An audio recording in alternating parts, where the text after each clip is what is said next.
নমস্কাৰ ভাইটি ভণ্টিসকল, তোমালোক কেনে আছে? আশা কৰোঁ সকলো ভালেই আছে। তোমালোকক অনলাইন অসম চেনেলটিলৈ স্বাগতম জনাইছোঁ। এই ভিডিঅ'টোৰ জৰিয়তে দশমমান শ্ৰেণীত যিসকল ছাত্ৰ ছাত্ৰীয়ে পঢ়ি আছে, যিসকল ছাত্ৰ ছাত্ৰী 2024 বৰ্ষ হাইস্কুল শিক্ষান্ত পৰীক্ষাত অৱতীৰ্ণ হ'ব, সেই ছাত্ৰ ছাত্ৰীসকলৰ সহায় হোৱাকৈ সমাজ বিজ্ঞান বিষয়টোৰ যি ভূগোল ভাগটো আছে, সেই ভূগোল ভাগৰ প্ৰথম যোনটো চেপ্টাৰ, যাৰ নাম হৈছে অৰ্থনৈতিক ভূগোল, বিষয়বস্তু আৰু সম্পদ, সেই পাঠটি যিমানখিনি ইম্পৰ্টেণ্ট কুৱেশ্যন এনচাৰ আছে, যি 2024 বৰ্ষৰ হাইস্কুল শিক্ষান্ত পৰীক্ষাত অহাৰ সম্পূৰ্ণ সম্ভাৱনা আছে, সেই ইম্পৰ্টেণ্ট কুৱেশ্যনসমূহ তোমালোকক দিবলৈ চেষ্টা কৰিছোঁ। আশা কৰোঁ সকলোৱে যেন ভিডিঅ'টো সম্পূৰ্ণকৈ চাই। মোৰ বিশ্বাস আছে যে যদি তোমালোকে এই ভিডিঅ'টোত দিয়া গোটেইখিনি কুৱেশ্যন এনচাৰ ভালদৰে পঢ়া, তেনেহ'লে আগন্তুক হাইস্কুল শিক্ষান্ত পৰীক্ষাত তোমালোকে সমাজ বিজ্ঞানত এটা ভাল নম্বৰৰ সৈতে উত্তীৰ্ণ হ'বলৈ সক্ষম হ'বা। গতিকে যিমানখিনি কুৱেশ্যন এনচাৰ দিয়া গৈছে, তোমালোকে যেন ভালদৰে পঢ়া। আৰু আহাচোন পলম নকৰি ভিডিঅ'টো আৰম্ভ কৰোঁ। লগতে তোমালোকক জনাই থওঁ যে আমি যিখিনি কুৱেশ্যন এনচাৰ দিছোঁ আৰু যিটো ফৰ্মেটত দিছোঁ, সেইটো হৈছে 2023 চনৰ যি হাইস্কুল শিক্ষান্ত পৰীক্ষা অনুষ্ঠিত হৈ গ'ল আৰু তাৰ যি প্ৰশ্নকাকত, সেই প্ৰশ্নকাকতখন যিটো ফৰ্মেটত আহিছিলে, আমি সেই ফৰ্মেটটোত নিচিনাকৈ তোমালোকক কুৱেশ্যন এনচাৰখিনি দিবলৈ চেষ্টা কৰিছোঁ। যদি তোমালোকক আৰু নৰ্মেলকৈও কুৱেশ্যন এনচাৰ লাগে, তেনেহ'লে তোমালোকে আমাক কমেণ্ট কৰিবা আৰু তাত ইমেইল আছে, আমাৰ নাম্বাৰ দিয়া আছে, কণ্টেক্ট নাম্বাৰ, তাত তোমালোকে কণ্টেক্ট কৰিব পাৰা। আৰু যদি PDF-টো লাগে, তেনেহ'লে আমাৰ লগত কণ্টেক্ট কৰিবা। গতিকে আহাচোন ভিডিঅ'টো আৰম্ভ কৰোঁ। ভূগোল ভাগটিৰ প্ৰথমটো অধ্যায়ৰ নাম হৈছে অৰ্থনৈতিক ভূগোল, বিষয়বস্তু আৰু সম্পদ। ইয়াৰ প্ৰশ্নটোৰ প্ৰথম প্ৰশ্নটো আছে খালী ঠাই পূৰ কৰা। ইয়াৰ কিছুমান কুৱেশ্যন দিয়া আছে, য'ত নেকি কিছুমান খালী ঠাই আছে, আমি সেইবোৰ কি কৰিব লাগে, ফিল আপ কৰিব লাগে। প্ৰথমটো দিয়া আছে ভূগোল বিষয়টো প্ৰধানকৈ প্ৰাকৃতিক ভূগোল আৰু দেশ ভূগোল হিচাপে ভাগ কৰা হৈছে। ইয়াৰ কিছুমান 4টা অপশ্যন দিয়া আছে, আমি তাৰ পৰা কি কয় শুদ্ধ উত্তৰটো বাছি আমি খালী ঠাইডোখৰত কি কৰিব লাগিব, বহাব লাগিব। প্ৰথমটো দিয়া আছে বজাৰ ভূগোল, তাৰপিছত দিয়া আছে মানৱ ভূগোল, তাৰপিছত দিয়া আছে সম্পদ ভূগোল, তাৰপিছত আছে প্ৰাকৃতিক ভূগোল। এতিয়া শুদ্ধ অপশ্যনটো কোনটো হ'ব? মানৱ ভূগোল, অৰ্থাৎ খালী ঠাইডোখৰত বহিব মানৱ ভূগোল। Bটো দিয়া আছে যি কাৰ্যৰ দ্বাৰা মানুহে প্ৰকৃতিৰ পৰা সম্পদ আহৰণ কৰে, তাক দেশ বৃত্তি বোলা হয়। ইয়াক প্ৰথমটো দিয়া আছে প্ৰাথমিক বৃত্তি, তাৰপিছত দিয়া আছে দ্বিতীয়ক বৃত্তি, তাৰপিছত দিয়া আছে তৃতীয়ক বৃত্তি, তাৰপিছত দিয়া আছে চতুৰ্থক বৃত্তি। আৰু ইয়াৰ খালী ঠাইডোখৰত কি বহিব? শুদ্ধ উত্তৰটো হৈছে প্ৰাথমিক বৃত্তি। তাৰপিছত Cটো দিয়া আছে যি কাৰ্যৰ দ্বাৰা দ্বিতীয়ক আৰু তৃতীয়ক বৃত্তিসমূহ সুচলভাৱে চলি থাকে, সেই বৃত্তিক দেশ বোলে। অপশ্যনকেইটা দিয়া আছে, প্ৰথমটো দিয়া আছে প্ৰাথমিক বৃত্তি, তাৰপিছত দিয়া আছে দ্বিতীয়ক বৃত্তি, তাৰপিছত দিয়া আছে তৃতীয়ক বৃত্তি, তাৰপিছত দিয়া আছে চতুৰ্থক বৃত্তি। ইয়াৰে শুদ্ধ অপশ্যনটো হৈছে চতুৰ্থক বৃত্তি, অৰ্থাৎ খালী ঠাইডোখৰত কি বহিব? চতুৰ্থক বৃত্তি। তাৰপিছত Dটো দিয়া আছে দেশৰ মতে সম্পদ হ'বলৈ বস্তুৰ কাৰ্যকাৰিতা আৰু উপকাৰিতা গুণ দুটা থাকিব লাগে। ইয়াৰ অপশ্যনকেইটাত দিয়া আছে জনছ, তাৰপিছত দিয়া আছে ডাৰ্ক এণ্ড ৱাৰ্ল্ড, তাৰপিছত দিয়া আছে জিমাৰমান, তাৰপিছত দিয়া আছে জৰ্জ চিজ হোম। ইয়াৰ শুদ্ধ অপশ্যনটো হৈছে জিম্মাৰমান, অৰ্থাৎ খালী ঠাইডোখৰত কি বহিব? জিম্মাৰমান। তাৰপিছত Eটো দিয়া আছে যিবোৰ সম্পদ মানুহে নিজে প্ৰস্তুত কৰে, তেনে সম্পদক দেশ সম্পদ বোলে। অপশ্যন 4টা হৈছে মানৱ সম্পদ, প্ৰাকৃতিক সম্পদ, মানৱ সৃষ্ট সম্পদ আৰু ব্যক্তিগত সম্পদ। ইয়াৰ শুদ্ধ উত্তৰটো কোনটো হ'ব? মানৱ সৃষ্ট সম্পদ, অৰ্থাৎ খালী ঠাইডোখৰত কি বহিব? মানৱ সৃষ্ট সম্পদ। তাৰপিছত Fটো দিয়া আছে সৃষ্টি প্ৰক্ৰিয়া অনুসৰি সম্পদক দেশ ভাগত ভগাব পাৰি। ইয়াৰ অপশ্যনকেইটা দিয়া আছে 2 ভাগত, তাৰপিছত দিয়া আছে 3 ভাগত, তাৰপিছত দিয়া আছে 4 ভাগত, তাৰপিছত দিয়া আছে 5 ভাগত। ইয়াৰ শুদ্ধ উত্তৰটো কোনটো হ'ব? 3 ভাগত, অৰ্থাৎ খালী ঠাইডোখৰত কি বহিব? 3 ভাগত। যিটো দিয়া আছে যিবোৰ সম্পদ ব্যৱহাৰ কৰি থাকিলে এটা সময় শেষ হৈ যাব, তেনে সম্পদক দেশ সম্পদ বুলি কোৱা হয়। ইয়াৰ অপশ্যনকেইটা দিয়া আছে, প্ৰথমটো দিয়া আছে জীৱীয়, তাৰপিছত দিয়া আছে নৱীকৰণযোগ্য, তাৰপিছতটো দিয়া আছে অনৱীকৰণযোগ্য, তাৰপিছত দিয়া আছে প্ৰাকৃতিক। ইয়াৰ শুদ্ধ অপশ্যনটো কোনটো হ'ব? অনৱীকৰণযোগ্য, অৰ্থাৎ খালী ঠাইডোখৰত কি বহিব? অনৱীকৰণযোগ্য। তাৰপিছত Hটো দিয়া আছে সম্পদক ব্যক্তিগত, জাতীয় আৰু আন্তৰ্জাতিক সম্পদ হিচাপে দেশ ওপৰত ভিত্তি কৰি ভাগ কৰা হয়। ইয়াৰ অপশ্যনকেইটা হৈছে প্ৰথমটো আছে গঠনৰ, তাৰপিছত তাৰ পিছৰটো আছে সৃষ্টি প্ৰক্ৰিয়াৰ, তাৰপিছৰটো আছে মালিকী স্বত্বৰ, তাৰপিছৰটো আছে স্থায়িত্বৰ। ইয়াৰ শুদ্ধ অপশ্যনটো কোনটো হ'ব? মালিকী স্বত্বৰ, অৰ্থাৎ খালী ঠাইডোখৰত বহিব মালিকী স্বত্বৰ। 1 নম্বৰ প্ৰশ্নত এইকেইটাই প্ৰশ্ন আছিলে। তাৰপিছত 2 নম্বৰ প্ৰশ্নটো হৈছে শুদ্ধ উত্তৰটো বাছি উলিওৱা, অৰ্থাৎ তলত কিছুমান কুৱেশ্যন দিয়া আছে আৰু তাৰ তলত কিছুমান অপশ্যন দিয়া আছে। আমি সেই অপশ্যনকেইটাৰ ভিতৰত সেই কুৱেশ্যনটোৰ শুদ্ধ উত্তৰটো কোনটো হ'ব, আমি সেইটো কি কৰিব লাগিব? বাছি উলিয়াব লাগিব। প্ৰথমটো দিয়া আছে অৰ্থনৈতিক ভূগোল ভূগোলৰ কোনটো শাখাৰ অন্তৰ্গত? ইয়াৰে প্ৰথম অপশ্যনটো দিয়া আছে প্ৰাকৃতিক ভূগোলৰ, দ্বিতীয় অপশ্যনটো দিয়া আছে বজাৰ ভূগোলৰ, তৃতীয় অপশ্যনটো দিয়া আছে মানৱ ভূগোলৰ আৰু চতুৰ্থ অপশ্যনটো দিয়া আছে সম্পদ ভূগোলৰ। ইয়াৰ শুদ্ধ অপশ্যন কোনটো হ'ব? অপশ্যন 3 মানৱ ভূগোলৰ। অৰ্থাৎ এই নম্বৰ প্ৰশ্নটোৰ শুদ্ধ উত্তৰটো হৈছে মানৱ ভূগোলৰ। বি কুৱেশ্যনটো আছে অৰ্থনৈতিক ভূগোলৰ পিতৃ কোন? ইয়াৰ প্ৰথম অপশ্যনটো দিয়া আছে জনছ, দ্বিতীয় অপশ্যনটো দিয়া আছে ডাৰ্কেনৱাল আৰু তৃতীয় অপশ্যনটো দিয়া আছে জিম্মাৰমান আৰু চতুৰ্থ অপশ্যনটো দিয়া আছে জৰ্জ চিজ হোম। ইয়াৰ শুদ্ধ অপশ্যনটো কোনটো হ'ব? অপশ্যন 4 জৰ্জ চিজ হোম। অৰ্থাৎ বি নম্বৰ কুৱেশ্যনটোৰ এনচাৰ হ'ব জৰ্জ চিজ হোম। তাৰপিছত চি নম্বৰ কুৱেশ্যনটো আছে তলৰ কোনটো বৃত্তিৰ দ্বাৰা উৎপাদিত সামগ্ৰীসমূহ উপভোক্তাৰ ওচৰ পায়? ইয়াৰ প্ৰথম অপশ্যনটো দিয়া আছে প্ৰাথমিক বৃত্তি, তাৰপিছৰটো দিয়া আছে তৃতীয়ক বৃত্তি, তাৰপিছত 3 নম্বৰ অপশ্যনটো দিয়া আছে চতুৰ্থ বৃত্তি, তাৰপিছত 4 নম্বৰ অপশ্যনটো দিয়া আছে দ্বিতীয়ক বৃত্তি। ইয়াৰ শুদ্ধ অপশ্যনটো কোনটো হ'ব? অপশ্যন 2 তৃতীয়ক বৃত্তি। অৰ্থাৎ চি নম্বৰ কুৱেশ্যনটো এনচাৰ হ'ব তৃতীয়ক বৃত্তি। তাৰপিছত ডি নম্বৰটো আছে তলৰ কোনটো দ্বিতীয়ক বৃত্তি? ইয়াৰে অপশ্যন 1 দিয়া আছে মাছ ধৰা কাৰ্য, অপশ্যন 2 দিয়া আছে শিল্প উৎপাদন প্ৰক্ৰিয়া, অপশ্যন 3 দিয়া আছে কৃষি কাৰ্য আৰু অপশ্যন 4 দিয়া আছে যোগাযোগ। ইয়াৰ শুদ্ধ অপশ্যন কোনটো হ'ব? অপশ্যন 2 শিল্প উৎপাদন প্ৰক্ৰিয়া। তাৰপিছত ইটো দিয়া আছে তলৰ কোনটো প্ৰাথমিক বৃত্তি নহয়? ইয়াত নহয় বুলি সুধিছে হা, কোনটো প্ৰাথমিক বৃত্তি নহয়, হয় বুলি কি সোধা নাই। তোমালোকে কিন্তু কুৱেশ্যনবোৰ ভালদৰে পঢ়িবা হা। বহুত ছাত্ৰ ছাত্ৰীৰ কি হয় কুৱেশ্যনবোৰ ভালদৰে নপঢ়ে, তেনেকৈ তেওঁলোকৰ কি হয় মাৰ্কছবোৰ কটা যায়।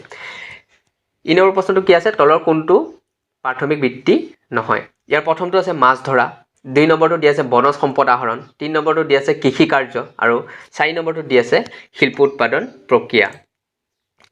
ইয়াৰ শুদ্ধ অপশ্যনটো কোনটো হ'ব? অপশ্যন 4 শিল্প উৎপাদন প্ৰক্ৰিয়া। তাৰপিছত F2 দিয়া আছে কিহৰ ভিত্তিত সম্পদক প্ৰাকৃতিক মানৱসৃষ্ট আৰু মানৱ সম্পদ হিচাপে ভাগ কৰা হৈছে? ইয়াৰ প্ৰথম অপশ্যনটো দিয়া আছে গঠন অনুসৰি, দ্বিতীয় অপশ্যনটো দিয়া আছে মালিকী স্বত্বক ভিত্তি কৰি, 3 নম্বৰ অপশ্যনটো দিয়া আছে সৃষ্টি প্ৰক্ৰিয়া অনুসৰি আৰু 4 নম্বৰ অপশ্যনটো দিয়া আছে উপলব্ধ বা স্থায়িত্ব অনুসৰি। ইয়াৰ শুদ্ধ অপশ্যনটো কোনটো হ'ব? অপশ্যন 3 সৃষ্টি প্ৰক্ৰিয়া অনুসৰি। অৰ্থাৎ 1 নম্বৰ কুৱেশ্যনটোৰ এনচাৰ হ'ব সৃষ্টি প্ৰক্ৰিয়া অনুসৰি। তাৰপিছত জি নম্বৰটো আছে তলৰ কোনটো প্ৰাকৃতিক সম্পদ? ইয়াৰ প্ৰথমটো আছে ৰাসায়নিক সাৰ, 2 নম্বৰ অপশ্যনটো দিয়া আছে নদ নদী, 3 নম্বৰ অপশ্যনটো দিয়া আছে মানুহ আৰু 4 নম্বৰ অপশ্যনটো দিয়া আছে মম।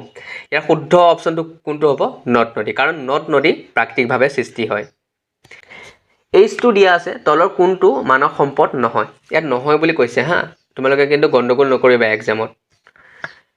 প্ৰথম অপশ্যনটো দিয়া আছে খনিজ তেল, তাৰপিছত দ্বিতীয় অপশ্যনটো দিয়া আছে মানুহ, তৃতীয় অপশ্যনটো দিয়া আছে প্লাষ্টিক আৰু 4 নম্বৰ অপশ্যনটো দিয়া আছে 1 আৰু 3। ইয়াৰ শুদ্ধ অপশ্যনটো কি হ'ব? অপশ্যন 4 1 আৰু 3। অৰ্থাৎ খনিজ তেল আৰু প্লাষ্টিক মানৱ সম্পদ নহয়। মানৱ সম্পদ কোনটো হয়? অপশ্যন 2 মানুহ।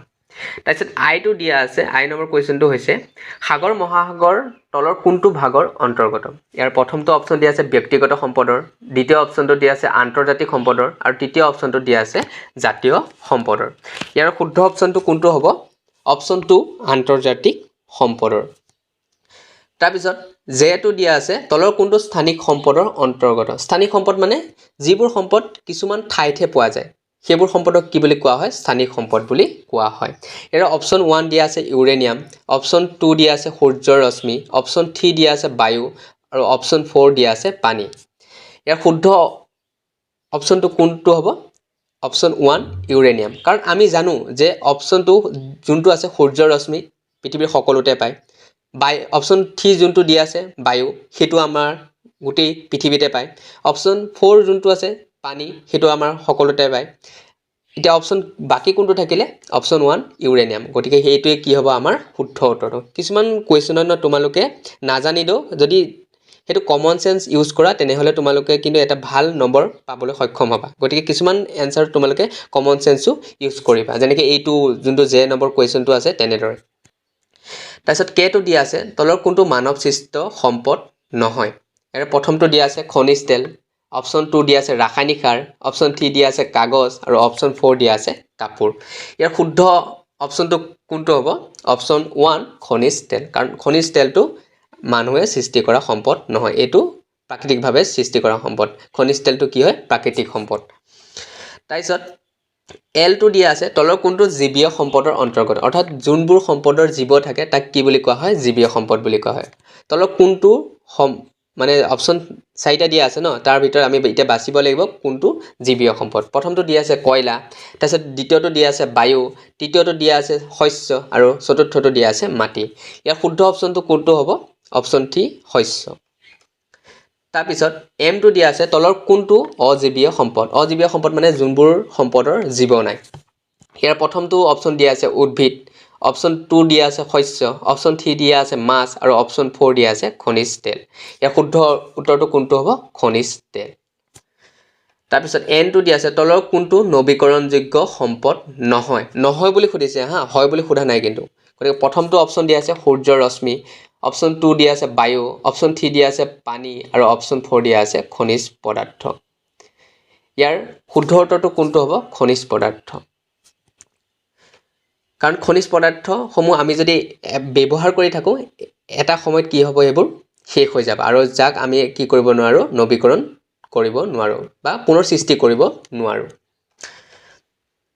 O2 দিয়া আছে তলৰ কোনটো অনৱীকৰণযোগ্য সম্পদ মানে যোনবোৰ সম্পদ আমি যদি ব্যৱহাৰ কৰি থাকো শেষ হৈ যাব আৰু আমি তাক পুনৰ সৃষ্টি কৰিব নোৱাৰো তাক কি বুলি কোৱা হয় অনৱীকৰণযোগ্য সম্পদ বুলি কোৱা হয় মনত ৰাখিবা হা প্ৰথম অপশ্যনটো দিয়া আছে গছ-গছনি দ্বিতীয় অপশ্যনটো দিয়া আছে কয়লা তৃতীয় অপশ্যনটো দিয়া আছে মানুহ আৰু চতুৰ্থ অপশ্যনটো দিয়া আছে জীৱ-জন্তু ইয়াৰ শুদ্ধ অপশ্যনটো কোনটো হ'ব অপশ্যন 2 কয়লা যদি আমি ব্যৱহাৰ কৰি থাকো এসময়ত কয়লাৰ খনিসমূহত কয়লা কি হ'ব নাইকিয়া হৈ যাব আৰু সেইবোৰ আমি পুনৰাই সৃষ্টি কৰিব নোৱাৰিম গতিকে হেতু কয়লা কি হয় অনৱীকৰণযোগ্য সম্পদ তাৰপিছত P2 দিয়া আছে আৰু 2 নম্বৰ কোৱেশ্চনৰ শেষৰটো কোৱেশ্চন এটো তলৰ কোনটো ব্যক্তিগত সম্পদ ইয়াৰ প্ৰথমটো দিয়া আছে শিক্ষানুষ্ঠান দ্বিতীয় অপশ্যনটো দিয়া আছে ভাল চৰিত্ৰ তৃতীয় অপশ্যনটো দিয়া আছে বায়ুমণ্ডল আৰু 4 নম্বৰ অপশ্যনটো দিয়া আছে চৰকাৰ ইয়াৰ শুদ্ধ অপশ্যনটো কোনটো হ'ব অপশ্যন 2 ভাল চৰিত্ৰ